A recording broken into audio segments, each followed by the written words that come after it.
Incharge అయ్యి ఉండి నువ్వు అంటే నాకు ఇష్టం, నువ్వు లేకపోతే నేను ఉండను, నువ్వు నాకు కావాలి అని ఒకటే messages, phone calls, harassment madam. నాకేం చేయాలో అర్థం కావట్లే. వర్క్ పర్పస్ మీద వెళ్ళాం మేము 2 months బ్యాక్ గోవా ట్రిప్ కని. అయిపోయింది ఈవెంట్, పార్టీ చేసుకున్నా. నైట్ ఆల్కహాల్ జ్యూస్ లోని టాబ్లెట్ కలిపించాను. మనం గదిలో తీసుకెళ్లి ఫిజికల్ గా కూడా ఫోటోలు తీసుకున్నాడు. నేను సడన్ గా డోర్ తీసేటప్పటికి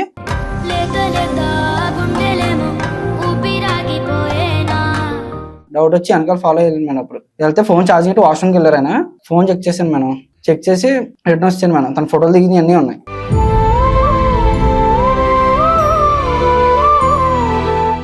బ్లాక్ మెయిల్ చేస్తున్నారు సార్ వీడు. ఏమని సార్ ఏంటి సార్ ఇలా చేశారు ఏంటి అంటే, ఇప్పుడు బయట తెలిస్తే అమ్మాయి ఉద్యోగం, నా ఉద్యోగం, నీ ఉద్యోగం పోద్ది, పోయేది ఆ అమ్మాయి పరుగు పోద్ది అని చెప్పి బ్లాక్ మెయిల్ చేస్తున్నారు సార్.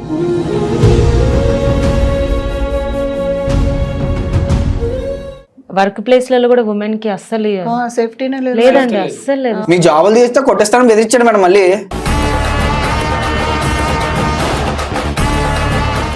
నేను అన్కాన్షియస్ ఉన్నప్పుడు నన్ను అట్లా చేసేదాడు సార్. ప్రీ ప్లాన్డ్ గా మళ్ళీ అక్కడికి వెళ్ళినప్పుడు రూమ్స్ అలాట్ చేస్తారు కదా మేడం, అక్కడ కెమెరాస్ కూడా ఆపించేశాడంట. ఇప్పుడు తన వైఫ్ ఉంది, తన వైఫ్ ని ఇంకొక అబ్బాయి అలానే చేస్తే ఊరుకుంటాడా? అందరికీ నమస్కారం. నా విచారణ కార్యక్రమానికి స్వాగతం. చెప్పండి అమ్మా. నమస్తే మేడం. నమస్తే సార్. నమస్తే, చెప్పమ్మా. నా పేరు అమూల్య. అయితే హైదరాబాద్ లోనే జాబ్ చేసుకుంటూ ఉంటాను అనమాట. తిను నా ఫ్రెండ్, నా ఆఫీస్ కొలీగ్. సో అయితే ఆయనేమో నా హెడ్ ఇన్ఛార్జ్ అనమాట. సో కొన్ని డేస్ కి ఏం జరుగుతుందంటే, నార్మల్ గా ఆఫీస్కి వెళ్తున్నాను, వస్తున్నాను, అదంతా బాగానే ఉంది. ఇన్ఛార్జ్ అయ్యి ఉండి నువ్వు అంటే నాకు ఇష్టం, నువ్వు లేకపోతే నేను ఉండను, నువ్వు నాకు కావాలి అని ఒకటే messages, phone calls, harassment madam. నాకేం చేయాలో అర్థం కావట్లే. ఎంత సార్ అలా కాదు సార్, తప్పు సార్, మీకంటే చిన్నదాన్ని సార్, అట్లా చేయదు సార్, మీ కింద పని చేసేదాన్ని మీరు అట్లా చేయొద్దు సార్ అన్న కూడా వినిపించుకోవట్లేదు. ఎంత చెప్తున్నా కూడా అట్లనే బిహేవ్ చేస్తున్నారు. ఏంటండి తనకు అంత ఇబ్బంది అవుతుంటే మీరు ఎట్లా తనని అట్లా హరాస్ ఎలా చేస్తున్నారు? ఆఫీస్ ఇన్ఛార్జ్ ఉన్నప్పుడు నేను కాల్ చేయడం, మెసేజ్ పెట్టడం అలాంటిది ఏంటి లేదు. కాకపోతే అఫీషియల్ గా నేను పెడుతుంటాను. హాలిడేస్ ఉన్నా, ఏదైనా ఇంకా వేరే ప్రోగ్రామ్ ఉంది, చేంజ్మెంట్ అయినా, అడ్వర్టైజ్ డిపార్ట్మెంట్ దాంట్లో వచ్చారు, నేను పనిచేస్తాను హెడ్ గా. అలా మాట్లాడుతుంటాను. తను కూడా మెసేజ్ చేస్తుంటే నేను చేస్తుంటాను. మళ్ళీ ఎప్పుడెప్పుడు ఏదైనా ప్రోగ్రామ్ ఉంటే చేస్తుంటాను, అంతే. మీకేంటి మ్యారేజ్ అయిందా? మ్యారేజ్ అయింది. మీకు మ్యారేజ్ అయిపోయిన తర్వాత మళ్ళా తను అంటే నాకు ఇష్టం, నాతో బయటికి రావడం ఏంటి బాబు? మేడం ఆఫీస్ అన్నాక మాట్లాడుతుంటాం మేడం. తన కొలీగ్ కాబట్టి దానికి రోజు రావడం, గుడ్ మార్నింగ్ చెప్పడం, వెళ్ళేటప్పుడు సార్ నేనేం చేయాలి, ఏం చేయాలి అని అడుగుతుండేది, మెసేజ్ కూడా పెట్టేది. అలాంటిది ఏంటి లేదు. అక్కడ దాకా బానే ఉంది. మంచి రిలేషన్ మాకు ఉంటుంది అఫీషియల్ గా. అక్కడ దాకా బానే ఉంది. మరి అన్అఫీషియల్ అన్అఫీషియల్ ఏం లేదు, మరి చెప్తుంది అలా, కానీ నేను అలాంటిది చేయలేదు. అంటే మిమ్మల్ని ఏమన్నా, తనకి మీ మీద ఏమైనా క్రష్ ఉందా? అన్నాడు కానీ అలాంటి ఉద్దేశంతో నాకేం లేదు. అఫీషియల్ గా నేను ఏది చేస్తుంటే చేస్తుంటాను. ఆమె మీద మీకు ఎటువంటి ఉద్దేశం అలాంటివి ఏంటి లేదు. కాకపోతే ఫ్రీ ఫ్రాంక్ గా మాట్లాడుతుంటాను, అంతే. క్యాజువల్ గానే రమ్మంటున్నారు, అంతే అంతే అంతే. ఉద్దేశం లేనప్పుడు మెసేజెస్ ఎందుకు పెట్టాలి మేడం? కాల్స్ ఎందుకు చేయాలి? ఆఫీస్ లో వాళ్ళు ప్రతి ఒక్కళ్ళు అడగడం, ఇన్ఛార్జ్ నిన్ను ఇచ్చేస్తున్నాడు అంట కదా, నీకు మెసేజెస్ చేస్తున్నాడు అంట కదా, ఇన్ఛార్జ్ కి నీకు ఏదో ఉందంట కదా. నాకెలా ఉంటది యాజ్ ఒక అమ్మాయిగా? ఎక్కడికి వెళ్తే అక్కడికి నా వెనక రావడం మేడం. అమూల్య ఎక్కడుంది, అమూల్య ఎక్కడుంది అనేసి అడుగుతాను. ఇప్పుడు నా ఆఫీస్ కొలీగ్ కాబట్టి నా బాధ చూడలేక ఏంటి ఇలా అంటున్నారు అందరూ అనేసి నా దగ్గరకు వచ్చి అడిగావా లేదా? అడిగాను మేడం. నేను ఆయన కోసం చాలా చెప్పాను. నాకు సార్ ఇది ఇలా అడుగుతున్నా, లైట్ తీసుకో, ఏమన్నదో ఏమైనా చూసుకుందని చెప్పేసి టేక్ వదిలేసాను మేడం. ప్రెసెంట్ తను ప్రెగ్నెంట్ లో ఉంది madam. Pregnant sir, 2 months pregnant sir. Harassment అన్నావు, ప్రెగ్నెంట్ ఏంటి మళ్ళీ? నేను అదే షాకింగ్ మేడం. ఒకసారి మేము బయటకు వెళ్ళాం, అది ట్రిప్, గోవా ట్రిప్ అనమాట. వెళ్ళినప్పుడు కొంచెం నాకు డ్రింక్ సంథింగ్ ఏదో కలిపి ఇచ్చారంట, అది కూడా తిని చెప్పాడు. నువ్వు చెప్పు. అది వర్క్ పర్పస్ మీద వెళ్ళాం madam 2 months back Goa trip కని. అయిపోయింది ఈవెంట్, పార్టీ చేసుకున్నా. నైట్ ఆల్కహాల్ జ్యూస్ లోని టాబ్లెట్ కలిపించాను మనం. గదిలో తీసుకెళ్లి ఫిజికల్ గా కూడా ఫోటోలు తీసుకున్నాడు. నేను సడన్ గా డోర్ తీసేటప్పటికి నా ఫోన్ తీసుకుని పెట్టేసుకున్నాను. డౌట్ వచ్చింది, ఏంటి ఎక్కడ అంటే, లేదు ఆల్కహాల్ తాగింది, రూమ్ లోనే పురగబెడతా వచ్చాను, వెళ్ళిపోతాను. డౌట్ వచ్చి వెనకాల ఫాలో అయ్యాను మేడం. అప్పుడు వెళ్తే ఫోన్ ఛార్జింగ్ పెట్టి వాష్రూమ్కి వెళ్ళారు ఆయన. ఫోన్ చెక్ చేశాను మేడం. చెక్ చేసి రిటర్న్ వచ్చాను మేడం. తన ఫోటోలు దిగినవి అన్నీ ఉన్నాయి.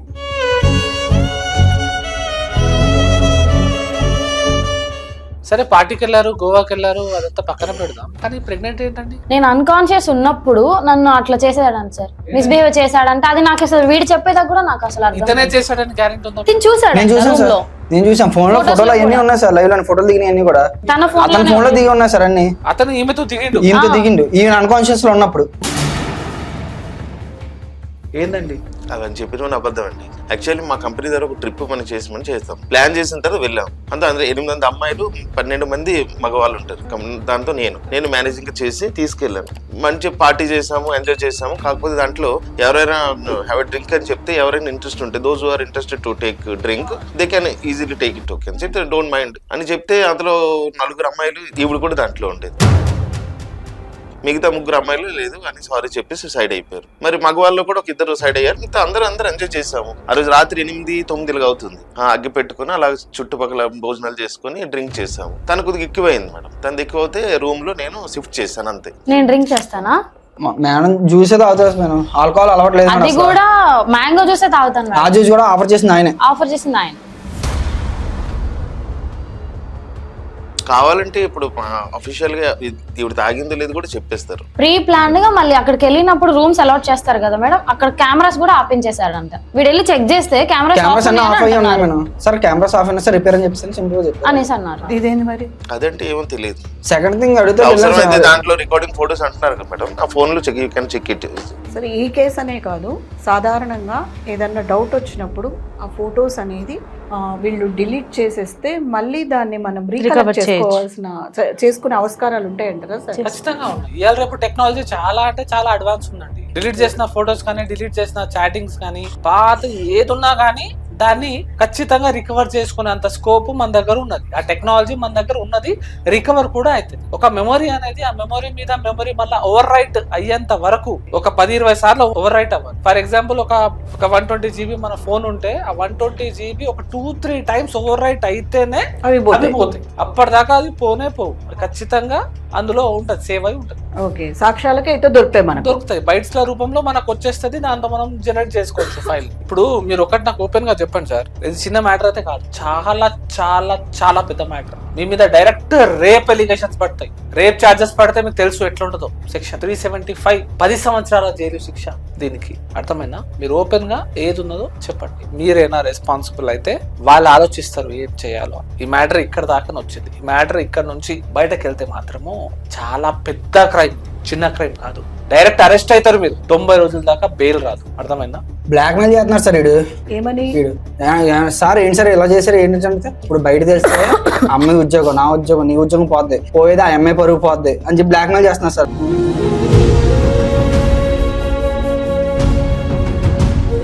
ఉద్యోగం ఏమున్నది, బ్లాక్ మెయిల్ చేస్తుందా? బ్లాక్ మెయిల్ చేస్తున్నారు సార్. బ్లాక్ మెయిల్ చేస్తే తెలుసా ఏమవుతుంది? బ్లాక్ మెయిల్ కూడా ఒక క్రిమినల్ ఒఫెన్సే. బ్లాక్ మెయిల్ చేసి ఆమెను ఫస్ట్ ఆఫ్ ఆల్ పాడు చేసినావు, బ్లాక్ మెయిల్ చేస్తున్నావు, ఆమె ఉద్యోగం పోతుంది అని చెప్తున్నావు. ఇదన్నీ కూడా క్రిమినల్ యాక్టివిటీస్ నువ్వు చేసేది. ఇది తెలిస్తే నీకు జీవితంలో ఎవరు కూడా నీకు ఉద్యోగం ఇవ్వరు. హెచ్ఆర్ జాబ్ అయితే నీకు అటెండర్ కూడా కాదు, ఇంకా నీకు అసలు ఏ జాబ్ ఇవ్వడానికి కూడా 10 సార్లు ఆలోచిస్తారు. మీకు బతికేలేదు అసలు. అది వర్క్ హరాస్మెంట్ కింద కూడా ఉంది కదా సార్ సెక్షన్. అవును, చాలా భయపడింది సార్ ఈమె. ఇంట్లో అమ్మగారు ఒకలే, తల్లి ఒక తండ్రి లేడు. వాళ్ళ అమ్మగారు చేస్తే పెళ్లి చేస్తానని చెప్పేసి అంటారని చెప్పేసి ఏదో బతకాలి కదా అని చెప్పేసి హైదరాబాద్ జాబ్ చేసుకుంటే ఇలా చేసే జీవితం. టెన్షన్ పడకండి అమ్మా, ఇది చాలా పెద్ద నేరం. Sexual harassment at work place act కూడా ఉంటది. ఆ యాక్ట్ కూడా మనం పెట్టేసి దీన్ని ఎక్కడ దాకా అయితే అక్కడ దాకా మనం లాగుదాం. చేసింది చాలా పెద్ద. అసలు నేను కాన్షియస్ ఉన్నప్పుడు అట్లా చేయడం ఏంటి సార్? ఇప్పుడు తన వైఫ్ ఉంది, తన వైఫ్ ని ఇంకొక అబ్బాయి అలానే చేస్తే ఊరుకుంటాడా? అది కదా, ఊరుకుంటారా సార్? మీరు అడిగింది చెప్పండి. అసలు నేను చేస్తే కదా చెప్పేది సార్. చేసావు కదా, ఫోటోలు ఉన్నాయి కదా, బయటికి ఫోటోలు చూపించుకో, నీకు అవసరమైతే చూపించుకో, తీసుకో, వెళ్ళి చూపించు. నా దగ్గర ఉన్నాయి మేడం, నేను ఫార్వర్డ్ చేసుకున్నా అదే రోజు. ఇది వెనకాల ఫాలో అయినప్పుడే ఛార్జింగ్ పెట్టుకున్నాం మొత్తం. అన్ని ఫోటోలు అన్నీ ఉన్నాయి సార్. ఇదిగోండి. వెరీ గుడ్, మంచి పని చేసావుగా. మరి అతను డిలీట్ చేసినా మేము ఎట్లయినా తప్పిద్దాం అనుకున్నాం. మొత్తం ఫోటోలు అన్నీ ఉన్నాయి. ఓకే, ఇవేమన్నా ట్రిప్ ఏమంటారు మేడం, ఇది గార్డెన్ లోకి వెళ్ళి మంచిగా ఫోజులు ఇచ్చి దిగిన ఫోటోలు ఇవేమన్నా?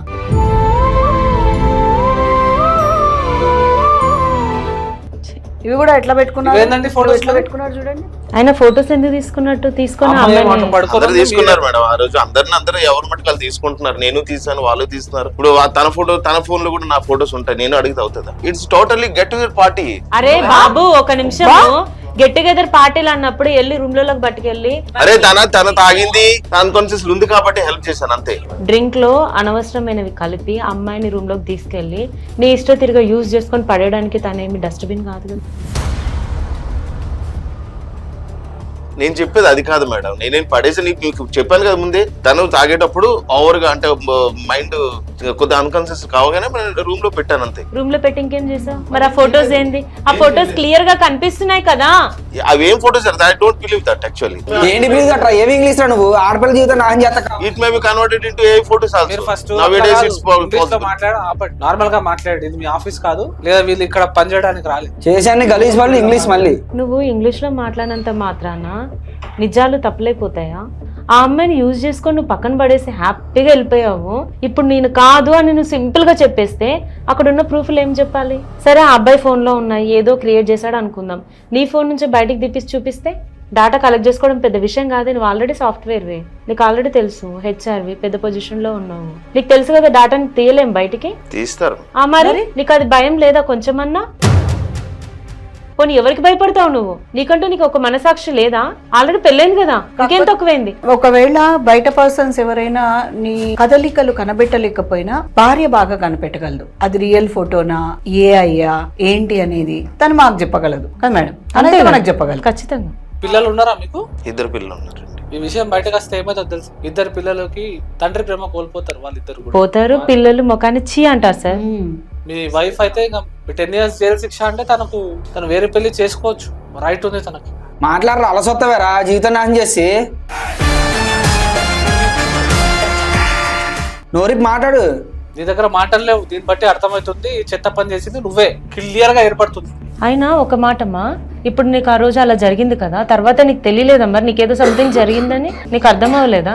సంథింగ్ అని అంటే నెక్స్ట్ డే మార్నింగ్ అంటే నేను కాన్షియస్ లోకి వచ్చిన తర్వాత వీడు వచ్చి డైరెక్ట్ గా ఇలా ఉంది నీకు తెలియదా, నీకు గుర్తులేదా అనేసి అడిగాడు. నేను అన్నాను అదేంటి నేను అలా ఉండడం ఏంటి, నీకేమన్నా పిచ్చా మైండ్ పోయిందా అనేసి నేనంటే ఇగో చూడు అనేసి ఫోటో చూపించాడు మేడం. నేను వెళ్ళి కాలర్ పట్టుకొని నిలదీస్తే నేను ఎందుకు అలా చేస్తాను అని అంటున్నాడు. ఏంటి ఫోటోస్ అని అంటే ప్రెగ్నెన్సీ అని అప్పుడు ఒప్పుకున్నాడు. ఇప్పుడు 3rd month సెకండ్ మంత్ అంటే ఇప్పటి వరకు నీకు అర్థం కాలేదు మేడం. కాదు మరి నువ్వు అక్కడ చూసానన్ను సిచ్యువేషన్ లో కాపాడడానికి ఎందుకు ప్రయత్నం చేయలే? ఫోటోలు షేర్ చేసుకున్నావు కానీ పిల్లని సేవ్ చేయలేకపోయినావు. అప్పుడు నాన్న లెగిసిపోతాను, నేను డోర్ తీసేటప్పటికి మామూలు లెగిసిపోయి వచ్చేస్తున్నా, ఇన్స్టర్ట్ చేసావు మామూలు ఫోటో పట్టుకొని. ఏంటి అనుమానంగా ఉంది, నువ్వు ఎందుకు వచ్చాటే పొడవ పెడతాకు వచ్చావని చెప్పి అన్నాను నేను. ఇంత ఈజీగా ఇలా కూడా వర్క్ ప్లేస్లలో కూడా ఉమెన్ కి అస్సలు సేఫ్టీనే లేదండి, అస్సలు లేదు. మీ జాబులు తీస్తే కొట్టేస్తానని బెదిరించాడు మేడం. మళ్ళీ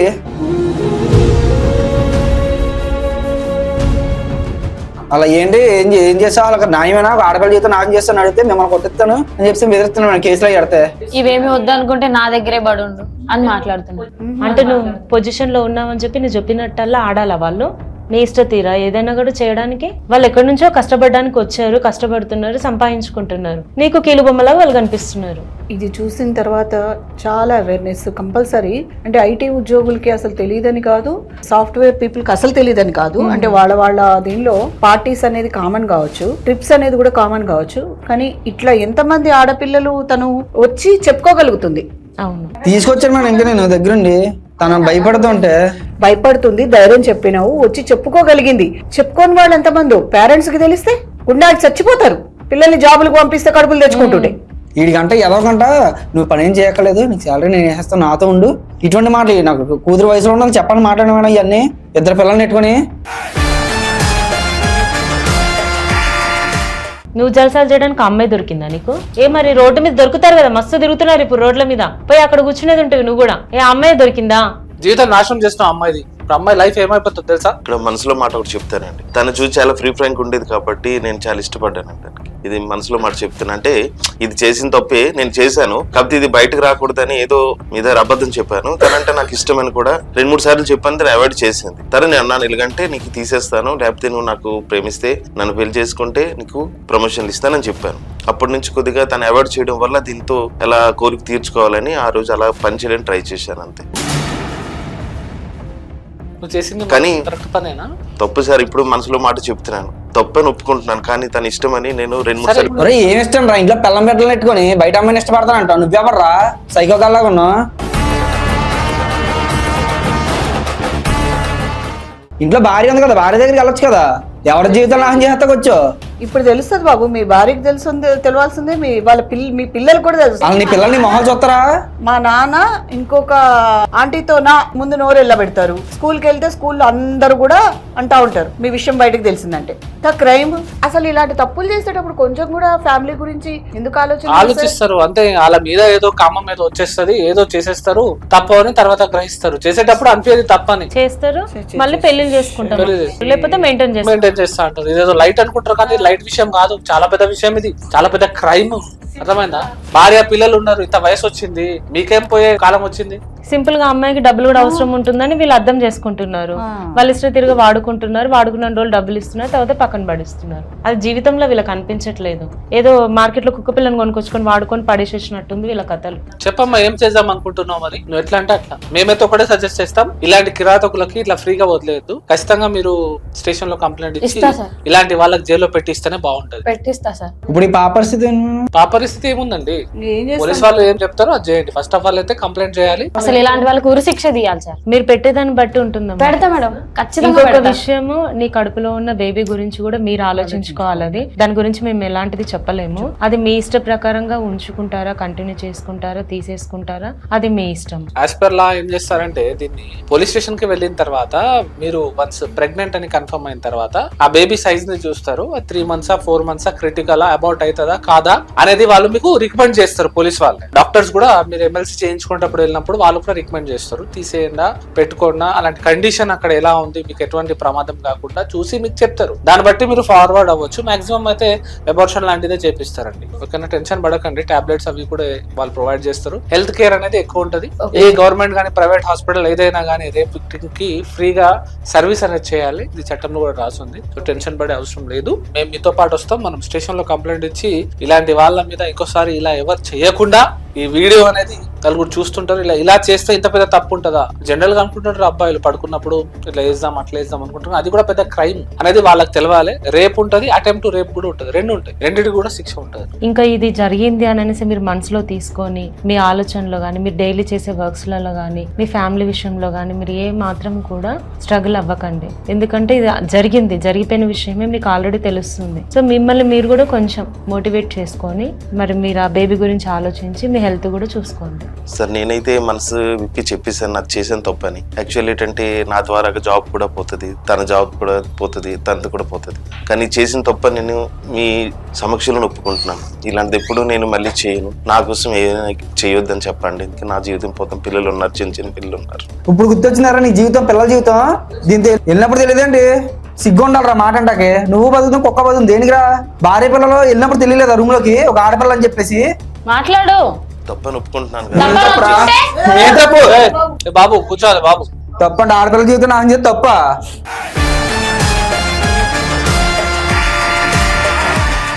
మీరు తప్పని ఒప్పుకున్నా, అదేం ఒప్పుకున్నా కూడా మీరు చేసింది క్షమించరాని నేరం అండి. దానికి మేము క్షమించగలిగే అంత పెద్ద మనసు చేసిన తప్పుకి ఏవైనా తనకు కష్టం నష్టం కోసం నేను ఎంతైనా పరితపిస్తాను అంతే. కానీ ఇప్పుడు ఇలాంటి చేయకండి. కోర్టులో కేసు ఇస్తున్నా నేను మళ్ళీ. ఇప్పుడు నా లైఫ్ ఏమైపోవాలి? ప్రెగ్నెంట్ చేసినావు, నీకు కావాల్సింది తీసుకున్నావు, పడుకున్నప్పుడు ఫొటోస్ తీసుకున్నావు. అప్పుడు నేను నా పరిస్థితి ఏంటి సొసైటీలో? ఏమంటారు తెలుసా?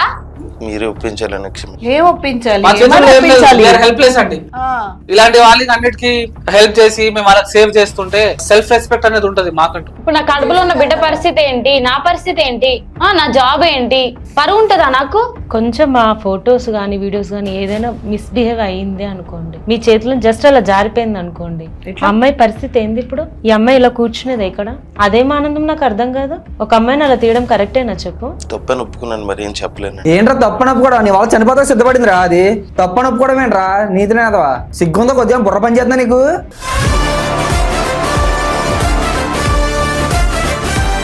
అమూల్య, చేసిన తప్పుకి దాన్ని నేను పశ్చాత్తపడుతున్నాను. పశ్చాత్తపడుతున్నావు కరెక్టే. మరి నా లైఫ్ ఏంటి ఇప్పుడు?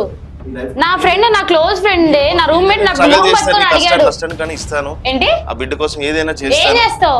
చచ్చిపో మరి. నాలాంటి అమ్మాయిల జీవితాలు ఎంతమంది నాశనం చేస్తావు నువ్వు?